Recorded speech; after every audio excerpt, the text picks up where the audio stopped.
Bismillahirrahmanirrahim. Assalamualaikum warahmatullahi wabarakatuh. Shalom, Om Swastiastu, Namo Buddhaya, salam kebajikan. Yang sama-sama kita hormati, kita banggakan dan kita cintai Wakil Presiden Republik Indonesia, Bapak Profesor Dr. Kiai Haji Ma'ruf Amin. Bapak Wapres, makasih Bapak Wapres. Kita berikan aplaus. Kami sadar bahwa Bapak Wapres hari ini agendanya penuh, tapi kami berbahagia sekalipun Bapak Wapres di sela-sela kesibukan bisa hadir di acara hari ini. Karena itu kami haturkan banyak terima kasih. Yang kami hormati rekan-rekan anggota Kabinet Indonesia Maju, ada Pak Mendagri senior saya. Ini Pak Mendagri ini dulu waktu Kapolda di Papua, saya bersebelahan rumah, jadi sejarah panjang. Kemudian ada Pak Menteri PU, ini Menteri PU ini kalau saya tidak sapa bahaya, karena dulu saya jadi pengusaha, beliau bantu saya banyak. Buka-buka kartu dikit. Ada Pak Menteri SDM, ini kalau tidak kita kolaborasi baik, izin-izin tambang terlambat keluar. Ada Pak Menteri Perhubungan, ini kakak saya. Kalau saya tidak sapa, izin tersus pelabuhan di daerah-daerah lambat juga nanti keluarnya. Dan yang terakhir, ada abang saya senior, adalah Menteri Menpan RB. Kita berikan aplaus kepada Pak Menteri yang baru bergabung. Ini sebenarnya pemain baru, tapi stok lama sebenarnya. Yang saya hormati Bapak-Bapak Gubernur yang sempat hadir, Bapak-Bapak Bupati, Ibu Bupati, Wali Kota, perwakilan dari kementerian, ada Presiden Direktur Freeport Indonesia, Pak Tony Wenas, kita berikan aplaus. Saya kemarin jalan, Bapak Wapres, kemarin saya jalan di 7 kampus. ITS, ITB, UI, UGM, Unhas, Uncen bersama-sama dengan Presiden Freeport McMoran dan Pak Tony Wenas untuk menjelaskan tentang investasi dan perizinan. Bapak Ibu semua hadirin yang mohon maaf saya tidak sebut satu persatu. Alhamdulillahirrahmanirrahim, wassalatu wassalamu ala asrafil anbiya wa mursalin wa ala ali sayyidina Muhammad, amma ba'd. Ini Wapres kita kiai, jadi kita harus juga ikut aturan main kira-kira. Kalau sama Pak Presiden kita langsung to the point. Kalau sama Wapres ini harus supaya kita insya Allah masih Islam Pak Wapres, insya Allah. Pertama-tama marilah kita panjatkan puji syukur kita kepada Allah Subhanahu wa taala atas limpahan rahmat kasih sayangnya sehingga kita dapat berkumpul di tempat ini dalam keadaan sehat walafiat untuk menjalankan tugas-tugas kenegaraan kita dalam rangka memberikan pelayanan kepada rakyat. Bapak Wapres yang kami muliakan, izinkan kami melaporkan terkait dengan perkembangan investasi di Indonesia sebelum saya masuk melaporkan tentang kegiatan inti pada hari ini. Saya masih ingat betul ketika kami dilantik, kami diarahkan oleh Pak Presiden sama Pak Wapres tentang investasi di Indonesia harus kita pacu dalam rangka menciptakan kawasan pertumbuhan ekonomi baru. Alhamdulillah kami dibantu oleh semua para menteri, Pak Wapres, tahun 2022 target investasi kita dari 901 triliun di 2021, kemudian Bapak Presiden minta kita di 2022 itu 1.200 triliun untuk menjaga pertumbuhan ekonomi kita di atas 5%, maka kita sudah mampu merealisasikan sebesar 584,6 triliun atau setara dengan 48% lebih, 48,7%. Ini PMA PMDN-nya Pak Wapres berimbang antara Foreign Direct Investment dan PMDN kita, bedanya 47 PMDN, 53 PMA. Jawa luar Jawa Bapak Presiden dan Pak Wapres memerintahkan kita juga harus berimbang. Sekarang di luar Pulau Jawa Bapak Wapres lebih besar daripada di Jawa. Tenaga kerja yang sudah bisa kita selesaikan pada 2022 sebesar 639.000 lebih tenaga kerja langsung. Sementara yang tidak langsung dalam teori ekonomi dikalikan 3 kali 4. Pak Wapres, kami juga laporkan bahwa negara mana saja yang masuk paling besar. Yang pertama itu adalah masih Singapura, Pak Wapres. Jadi 2019, 2020, 2021 sampai dengan 2022 pertengahan itu masih Singapura. Sekalipun saya yakin uang ini bukan uang Singapura semuanya, sebagian uang orang Indonesia. Ini Pak Wapres, nah inilah kalau menterinya bukan dari partai politik begini Pak Wapres, dari pengusaha jadi ngomong belak-belakan aja. Biar sumpah potong kucing, saya tidak yakin uang orang Singapura semua. Sebagian uang orang Indonesia, sebagian Singapura dijadikan sebagai hub untuk mereka penetrasi masuk ke Indonesia. Yang kedua adalah China. China 2019-2020 itu dia nomor 2. Tetapi di 2021 digeser oleh Hong Kong. Dia nomor 3. Amerika Serikat yang 4 tahun terakhir tidak pernah masuk 4 besar, udah masuk 4 besar. Eropa yang dulunya cuma satu negara yaitu cuma Belanda, sekarang Swiss, bahkan beberapa negara lain juga ikut berkontribusi dalam investasi. Jadi Pak Wapres, mohon maaf izin sebagai pertanggungjawaban moralitas, saya tidak benar kalau ada isu yang mengatakan bahwa investasi Indonesia hanya dikuasai oleh satu negara tertentu. Ini sudah merata Pak Wapres. Nah yang kedua, provinsi-provinsi mana aja yang paling besar untuk PMA, ini fokusnya itu di Sulawesi Tengah, itu sekarang masuk sebagai salah satu negara yang tujuan investasi asingnya. Kemudian di Sumatera itu kalau tidak salah di Riau. Kemudian Maluku Utara. Jadi pemerataan pertumbuhan investasi itu sudah terjadi merata antara Jawa dan luar Jawa. Ini terjadi Pak Wapres karena kerja fokus dan arahan Bapak Presiden pada 5 tahun periode pertama tentang pembangunan infrastruktur yang merata. Karena itu kita berikan aplaus kepada Menteri PU yang telah membangun infrastruktur. Jadi mohon maaf Pak Menteri PU, awal-awal orang bilang bahwa ngapain bangun jalan panjang-panjang, untuk apa, siapa mau makan jalan. Ini jawabannya. Syarat mutlak untuk investasi masuk ke sebuah daerah harus infrastrukturnya memadai. Dan alhamdulillah sekarang pemerataan pertumbuhan itu sudah terjadi karena infrastruktur. Sekali lagi Pak Menteri PU terima kasih, tapi jangan lupa Papua kalau bisa ditambah lagi infrastrukturnya. Yang berikut kami juga laporkan kepada Pak Wapres tentang sektor apa aja sih selama kami memimpin Kementerian Investasi.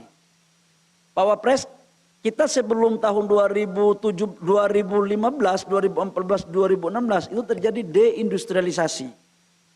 Terjadi penurunan industri. Kemudian Bapak Presiden memerintahkan untuk harus mendorong kepada hilirisasi sebagai implementasi daripada transformasi ekonomi. Ternyata setelah kami masuk mengecek datanya memang iya. Di tahun 2019 data investasi yang masuk itu lebih fokus pada sektor gudang, jasa. Bukan pada sektor industri. Dan itu bisa kita lihat hanya di nomor 4 dia cuma 61,6 triliun. Jadi memang industri kita belum bagus pada saat itu. Kemudian kita pompa di 2020 kita naikkan menjadi nomor 3 dan di 2021 sekarang menjadi nomor 1 sebesar 100 triliun lebih. Ini inheren dengan ekspor kita yang khususnya untuk nikel yang dari 2017 hanya 3,3 miliar US dollar, di 2021 sudah menjadi 20,9 bilion US dollar, dan di 2022 insya Allah akan kita mencapai 30 miliar US dollar karena itu dari hilirisasi. Jadi ini sebagai laporan Pak Wapres. Yang kedua, laporan yang kedua adalah terkait dengan kegiatan ini.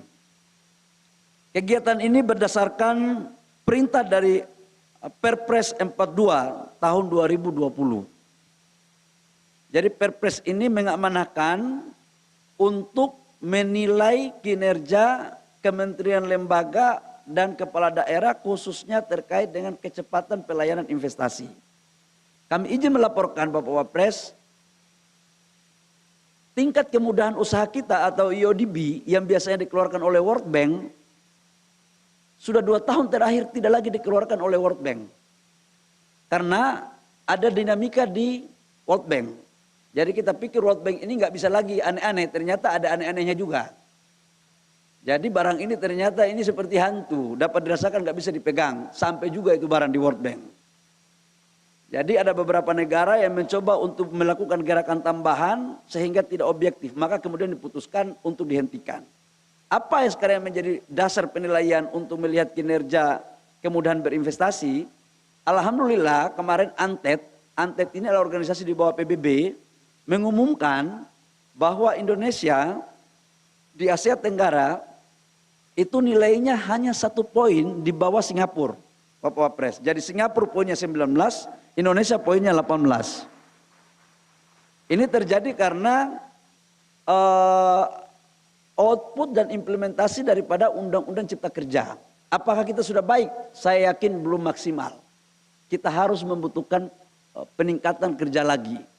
Kemudian foreign direct investment berdasarkan data ANTED untuk di Asia Tenggara, di Indonesia, di Singapura itu nomor 1 dan nomor 2-nya adalah Indonesia. Jadi bukan Vietnam Pak Wapres, Indonesia yang nomor 2 setelah dari Singapura. Singapura itu lebih banyak sektor jasanya, jasa keuangan, tapi sektor realnya dari Indonesia.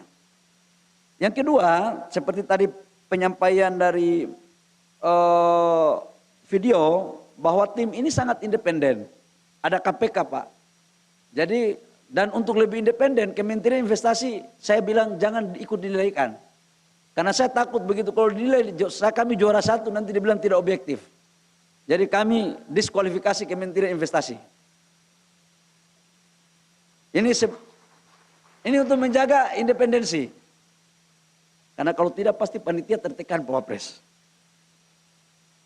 Yang berikut juga kami laporkan bahwa penilaian ini dilakukan dalam kurun waktu kurang lebih sekitar 4 bulan kemarin. Kendala kita Pak Wapres 1, Undang-Undang Cipta Kerja ini sudah bagus sebenarnya, tetapi implementasinya belum terlalu paten. Masih ada oknum-oknum, ini mohon maaf kita buka-buka, kita semua ASN di sini. Masih ada oknum-oknum Pak Wapres yang belum ikhlas untuk menjalankan undang-undang ini dengan baik. Karena undang-undang ini bahasa guyon kami di Kementerian Investasi, undang-undang dari mata air menjadi air mata. Karena tidak bisa lagi buat gerakan tambahan, semua transparan. Tapi ini adalah sebuah bentuk wujud komitmen kita dalam rangka mendorong investasi. Dan target investasi 1.200 triliun itu Pak Wapres bukan kerjanya Kementerian Investasi. Tapi kerjanya para menteri-menteri sektoral dan para bupati, gubernur, wali kota dan kepala-kepala DPPTSP di daerah. Jadi sekali lagi bukan kerja Kementerian Investasi saja, apalagi menterinya. Menteri ini kan cuma tahu bicara-bicara aja, kumpul-kumpul data gitu. Tapi penting juga kalau enggak nanti yang mengkoordinir siapa. Jadi saya terima kasih dari lubuk hati yang paling dalam kepada Bapak Ibu Gubernur, Bapak Ibu Wali Kota, Bupati, dan seluruh kepala dinas PMPTSP, dan lebih khusus kepada menteri-menteri yang sudah membantu. Pak Tito makasih banyak, karena Gubernur Bupati, saya bilang begini, Gubernur Bupati ini nggak takut menteri investasi atau menteri lain, yang takut Mendagri. Kalau nggak SK-nya bisa dicabut barang ini. Nah, yang kedua, yang ditakut Menteri PU. Kalau tidak dana infrastruktur tidak turun. Ah, tapi kalau bupati yang punya tambang banyak paling takut Menteri SDM. Apalagi yang punya hulu migas, berbahaya sekali. Tapi kalau kementerian paling takut Menpan RB. Karena kalau tidak pergeseran jabatan bisa repot. Saya demikian laporan dari kami. Pak Wapres kami mohon arahannya, nasihatnya. Kami sudah kangen juga Pak Wapres tidak nasihat-nasihat kami dalam forum seperti ini. Kami doakan semoga Pak Wapres selalu diberikan umur panjang, diberikan kesehatan, kesuksesan. Dan insya Allah kami dibina terus karena ada menteri baik, ada menteri agak nakal termasuk yang lagi bicara. Jadi butuh binaan. Terima kasih, kurang lebihnya mohon maaf. Wabillahi taufiq wal hidayah. Wassalamualaikum warahmatullahi wabarakatuh. Shalom dan salam sejahtera untuk kita semua.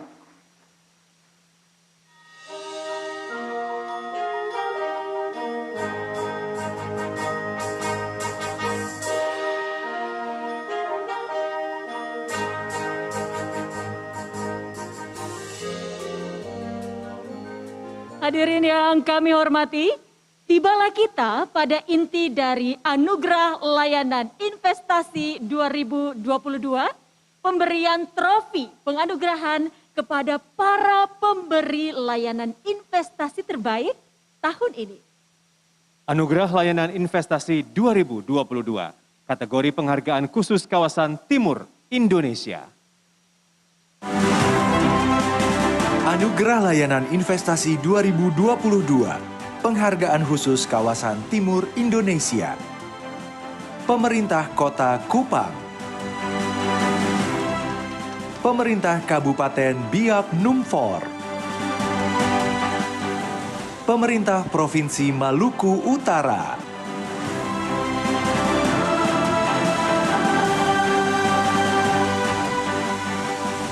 Kepada para penerima penghargaan, kami persilahkan untuk maju dan mengambil posisi.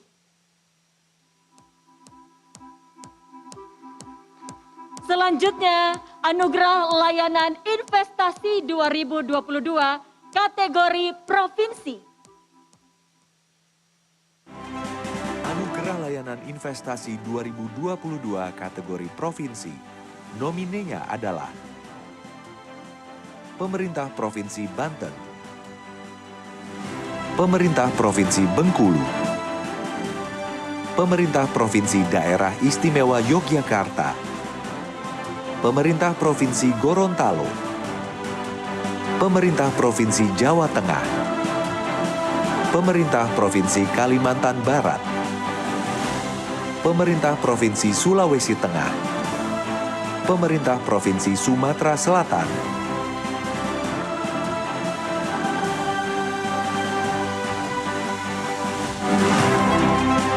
Anugerah Layanan Investasi 2022 kategori Provinsi. Terbaik ketiga, Pemerintah Provinsi Sumatera Selatan.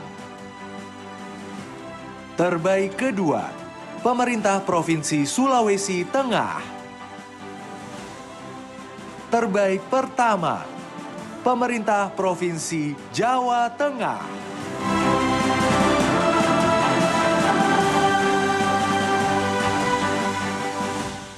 Kepada para penerima penghargaan, kami silahkan untuk maju dan mengambil posisi. Dan selanjutnya, Anugerah Layanan Investasi 2022, kategori Kota. Anugerah Layanan Investasi 2022, kategori Kota. Nominenya adalah Pemerintah Kota Balikpapan, Pemerintah Kota Bandung, Pemerintah Kota Lok Sumawe, Pemerintah Kota Medan, Pemerintah Kota Palembang, Pemerintah Kota Pekanbaru, Pemerintah Kota Serang, Pemerintah Kota Tangerang,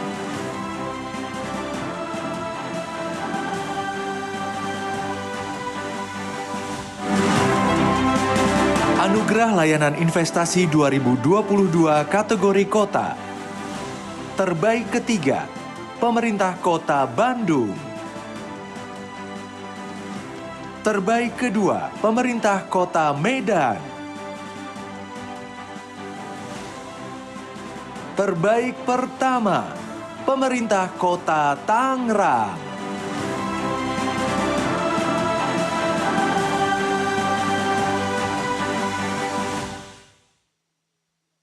Kepada para penerima penghargaan, kami silakan untuk maju dan mengambil posisi. Selanjutnya, Anugerah Layanan Investasi 2022, kategori Kabupaten. Anugerah Layanan Investasi 2022 kategori Kabupaten. Nominenya adalah Pemerintah Kabupaten Badung, Pemerintah Kabupaten Cianjur, Pemerintah Kabupaten Darmasraya, Pemerintah Kabupaten Gresik, Pemerintah Kabupaten Pinrang, Pemerintah Kabupaten Siak, Pemerintah Kabupaten Sinjai, Pemerintah Kabupaten Sragen. Anugerah Layanan Investasi 2022 kategori Kabupaten. Terbaik ketiga, Pemerintah Kabupaten Badung. Terbaik kedua, Pemerintah Kabupaten Sragen. Terbaik pertama, Pemerintah Kabupaten Gresik.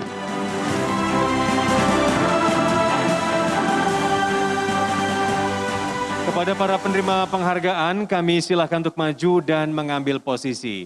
Dan selanjutnya, Anugerah Layanan Investasi 2022, kategori Kementerian Lembaga.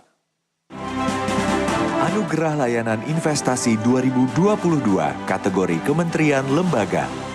Nominenya adalah Badan Pengawas Obat dan Makanan, Badan Pengawas Tenaga Nuklir, Kementerian Energi dan Sumber Daya Mineral, Kementerian Kelautan dan Perikanan, Kementerian Kesehatan,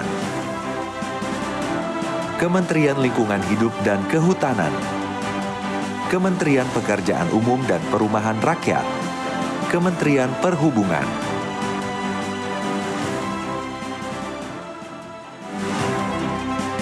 Anugerah Layanan Investasi 2022 kategori Kementerian Lembaga. Terbaik ketiga, Kementerian Pekerjaan Umum dan Perumahan Rakyat. Terbaik kedua, Kementerian Energi dan Sumber Daya Mineral. Terbaik pertama, Kementerian Perhubungan.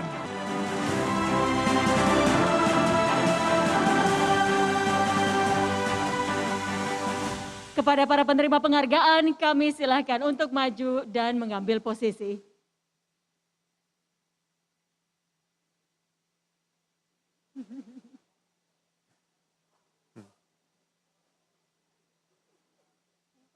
Dan kepada seluruh penerima penghargaan Anugerah Layanan Investasi 2022, kami silakan untuk naik ke atas panggung.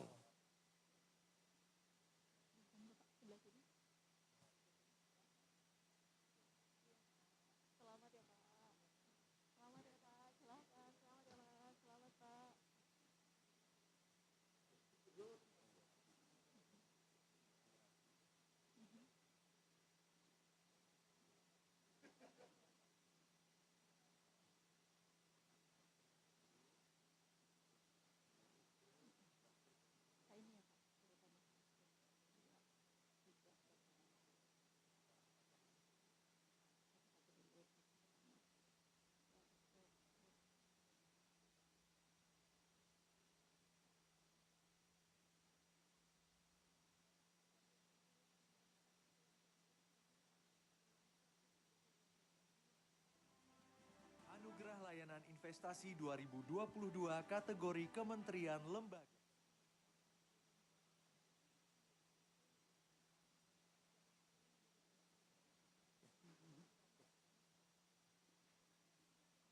Dan selanjutnya kami undang dengan hormat untuk naik ke atas panggung Wakil Presiden Republik Indonesia, Menteri Dalam Negeri, Menteri Pendayagunaan Aparatur Negara dan Reformasi Birokrasi, Menteri Investasi Kepala BKPM. Untuk melakukan sesi foto bersama dengan seluruh pemenang penghargaan di pagi hari ini.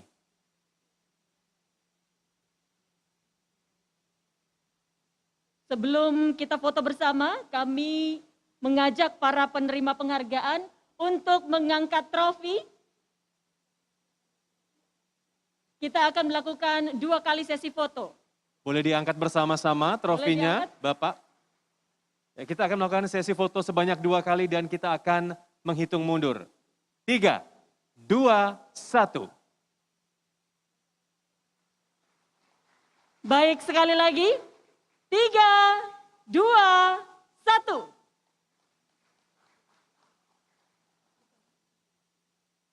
Kami mohon sekali lagi untuk membuka masker saat berfoto.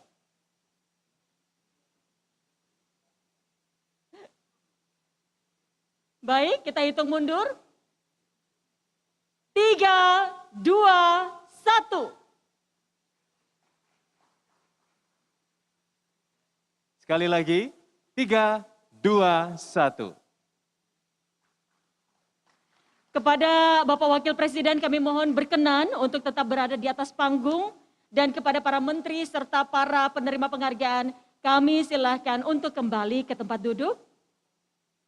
Selanjutnya arahan Wakil Presiden Republik Indonesia.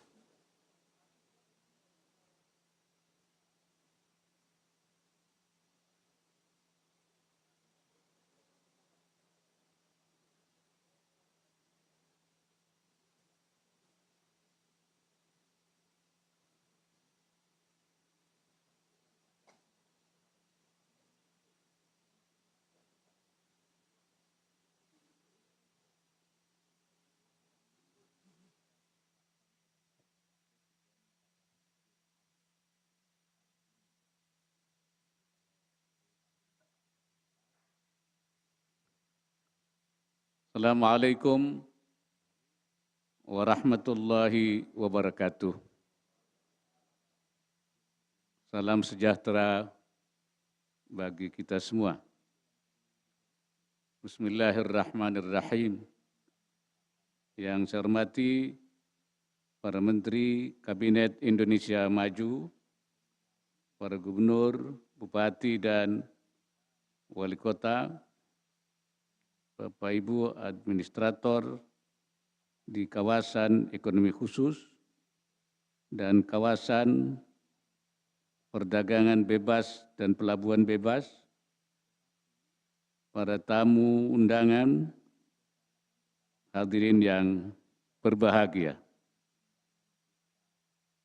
Pertama-tama marilah kita panjatkan puji syukur kehadirat Allah Subhanahu wa Ta'ala, Tuhan Yang Maha Esa, atas limpahan rahmat dan karunia-Nya kepada kita semua sehingga kita dapat hadir di acara anugerah layanan investasi tahun 2022. Saya menyampaikan salam hangat dari Bapak Presiden yang sedianya beliau akan menghadiri acara ini, tapi karena ada tugas lain, beliau mewakilkan kepada saya. Saudara-saudara sekalian, kita mesti bersyukur sampai saat ini Indonesia dinilai sebagai salah satu negara yang mampu mengendalikan pandemi. Meskipun demikian, harus diakui COVID-19 telah menghantam seluruh sendi-sendi aktivitas ekonomi dan sampai kini belum sepenuhnya dapat ditanggulangi. Di tengah komitmen kita untuk tetap waspada dan tidak tergesa-gesa menyatakan pandemi telah berakhir, sekarang tantangan baru yang tidak kalah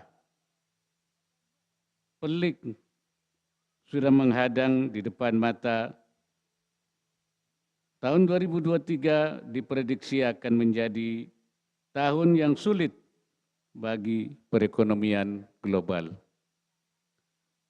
Resesi akibat konflik geopolitik mengarah pada krisis pangan, krisis energi, dan krisis keuangan yang belakangan berimbas kepada ketidakstabilan harga dan tingginya inflasi.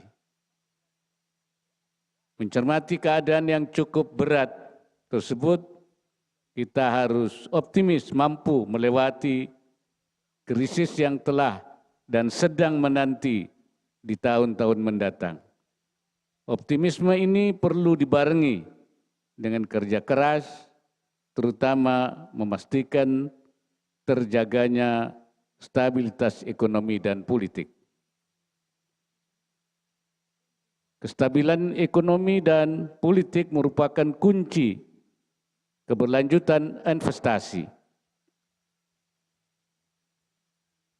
Karena seberapapun menariknya investasi, secara nilai keekonomian, namun tanpa adanya stabilitas tersebut, para investor sangat mungkin akan memilih keputusan yang lain.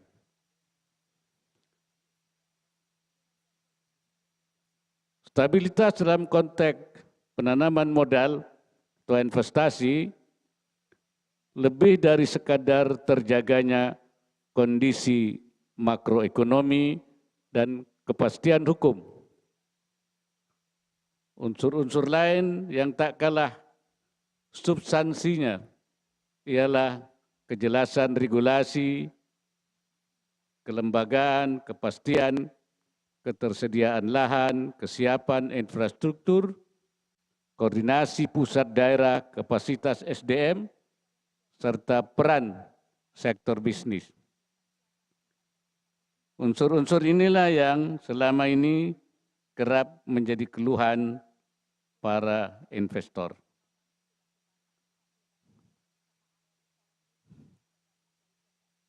Hadirin yang berbahagia, investasi disebut sebagai tulang punggung perekonomian bukan karena sekedar bisa menciptakan lapangan kerja dan memproduksi barang jasa, namun investasi juga menjadi urusan vital sebab keberadaannya dapat menopang keberlanjutan pembangunan, menciptakan nilai tambah, mendorong keadilan ekonomi, dan bahkan membantu mewujudkan demokrasi ekonomi. Dalam forum ini hadir para pimpinan kementerian dan lembaga, kepala daerah, serta pemangku kebijakan di kawasan ekonomi khusus, KEK, dan kawasan perdagangan bebas dan pelabuhan bebas, KPBPB. Bapak Ibu adalah ujung tombak jangkar investasi dan pendorong percepatan pemulihan ekonomi. Oleh karena itu, dalam kesempatan ini saya mendorong Bapak Ibu untuk fokus kepada beberapa strategi dan kebijakan investasi yang menopang tujuan pemulihan ekonomi nasional. Pertama, segera tuntaskan berbagai masalah kelembagaan dan regulasi yang menghambat. Kementerian Investasi BKPM, saya minta memastikan setiap daerah, KEK dan KPBPB konsentrasi pada sektor prioritas yang menjadi keunggulan masing-masing. Selanjutnya arahkan sektor-sektor prioritas dari masing-masing daerah tersebut untuk mendukung target hilirisasi ekonomi. Kedua, Kementerian Perencanaan Pembangunan Nasional Bappenas dengan Kementerian Investasi, BKPM, dan pemerintah daerah membuat peta potensi investasi daerah yang komprehensif. Peta potensi ini penting sebagai panduan teknis informasi dan promosi bagi para investor. Yang ketiga adalah penguatan komitmen memberikan pelayanan terbaik untuk investasi. Saya berharap Gubernur, Bupati, dan Wali Kota mendukung penguatan kelembagaan, SDM, dan tata kelola Dinas Penanaman Modal dan Pelayan Terpadu Satu Pintu, DPM PTSP, yang tujuannya tidak lain agar dapat menjadi garda terdepan dan motor penggerak kemudahan berusaha di daerah melalui pemberian izin yang transparan, mudah, cepat, dan murah. Keempat, investasi harus bisa dinikmati oleh seluruh lapisan masyarakat, semua wilayah, dan melibatkan pekerja lokal. Pemerataan investasi menjadi kata kunci pencapaian kemakmuran bersama. Terima kasih Pak Bahlil, tadi sudah disampaikan, sudah mulai diweratakan. Saya bahagia karena Kementerian Investasi BKPM telah berjuang mewujudkan keseimbangan nilai investasi antara investasi asing dan domestik. Jawa dan luar Jawa, kolaborasi usaha besar dan UMKM, dan keterlibatan tenaga kerja lokal dari setiap investasi yang dilakukan.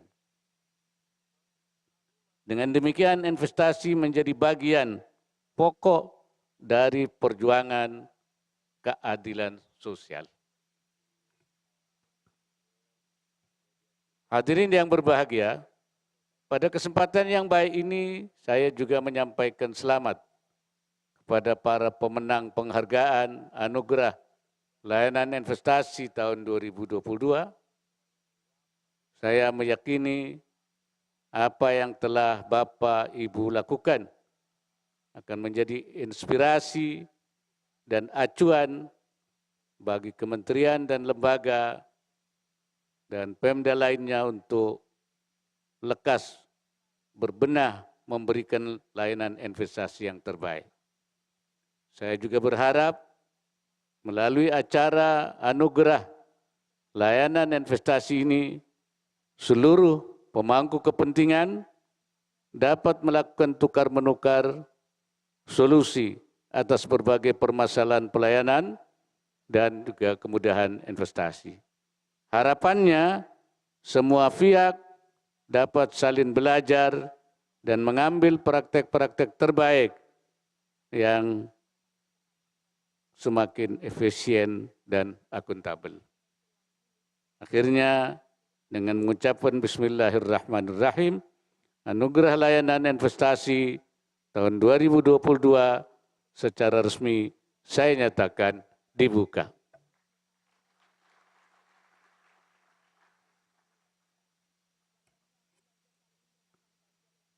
Semoga Allah Subhanahu wa Ta'ala, Tuhan yang Maha Esa, senantiasa memberikan inayahnya dan meridai setiap usaha yang kita lakukan.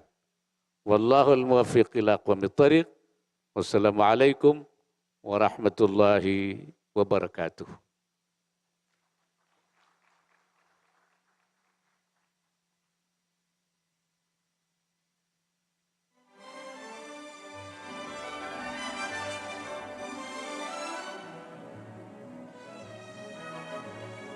Terima kasih Bapak Wakil Presiden Republik Indonesia atas arahannya.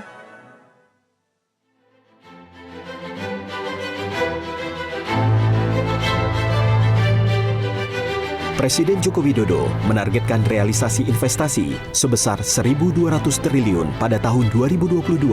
Tidak hanya secara kuantitatif, investasi juga harus berkualitas, yang salah satunya ditandai dengan pemerataan wilayah.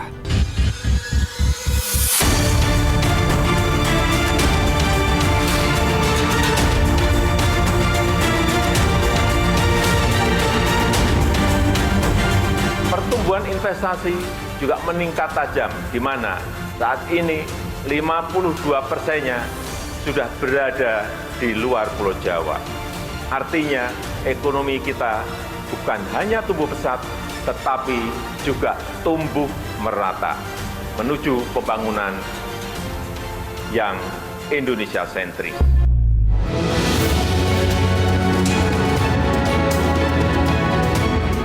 Di tahun 2020, Presiden menerbitkan peraturan tentang pemberian penghargaan dan atau pengenaan sanksi kepada kementerian lembaga dan pemerintah daerah. Hal ini ditindaklanjuti dengan Peraturan Menteri Investasi Kepala BKPM tentang penilaian kinerja pelayanan terpadu satu pintu PTSP dan kinerja percepatan pelaksanaan berusaha PPB. Inilah yang menjadi dasar bagi penilaian dan pemberian anugerah layanan investasi ALI 2022 kepada kementerian lembaga dan pemerintah daerah. Iklim investasi Indonesia yang saat ini terus membaik, sejatinya selalu membutuhkan kolaborasi antara pemerintah pusat dan pemerintah daerah.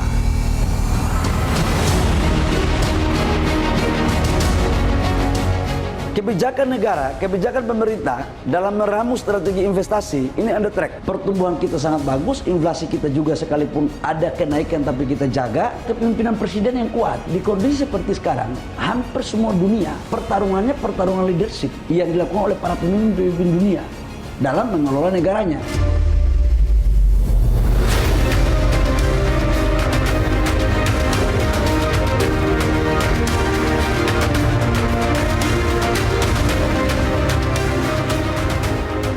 Anugerah Layanan Investasi ALI 2022 dimulai dengan penilaian mandiri, dilanjutkan dengan verifikasi. Hasilnya, tim penilai menetapkan masing-masing 8 nomine untuk kategori pemerintah kabupaten, kota, provinsi, dan kementerian lembaga. Tahap berikutnya adalah pemaparan yang disampaikan nomine, lalu ditindaklanjuti dengan uji petik untuk memverifikasi materi yang dipresentasikan. Tim penilai terdiri dari Kementerian Koordinator Bidang Maritim dan Investasi, Kementerian Koordinator Bidang Perekonomian, Sekretariat Kabinet, Kementerian Keuangan, Kementerian Dalam Negeri, Kementerian Investasi BKPM, Kementerian Pendayagunaan Aparatur Negara dan Reformasi Birokrasi, Badan Perencanaan Pembangunan Nasional, Komisi Pemberantasan Korupsi, Badan Pengawasan Keuangan dan Pembangunan, serta unsur profesional. Anugerah Layanan Investasi merupakan penghargaan untuk memotivasi seluruh kementerian lembaga dan pemerintah daerah dalam memberikan layanan terbaik kepada investor.